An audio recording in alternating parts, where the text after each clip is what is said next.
এখানে একটা জিনিস লক্ষ্য করে দেখতেই পাচ্ছ, প্যাকেটে মানে এরাই বিক্রি করছে এক এক 20 টাকা, কেউ 25 টাকা, 30 টাকা অবধিও আছে। এখান থেকেই নিয়ে সবাই ওখানে পুজো করে। একটু খিদে পেয়েছে, সকালবেলায় আমরা যে করবো তাই কিছুটা খাবার খেয়ে করছি, কিন্তু ওরা বললো যে টিকিট ভয় পেয়ে গেছিলাম, রূপ বেরিয়ে গেছে, তাহলে আমরা যাবো কি, আমরা চলে গেলাম। যাচ্ছি আর বলবো তোমাদের, প্রকৃতির দৃশ্যটা তোমরা শুধু একবার টাচ করা যায় না, মানে এত সুন্দর পাহাড় টাহাড়, মনে হয় তাকালে যদি মানে ইসে করা যায় যে পুড়ে গেল লাগছে, তবু কত মানুষ উঠছে কত না। তাই আমরা দেখো দেখতে চলে আসি, মিলে ভীষণ ভীষণভাবে এনজয় হয়েছে।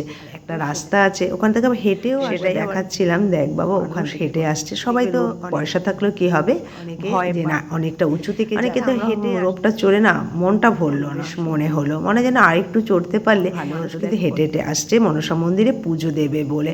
যাই হোক আমরা চলে আসি। এখানে তো ফোন নেওয়া একদমই, একটা প্যাকেট নিয়ে নিলাম, কাছে একটু পুজো দিয়ে আসি, টাটা।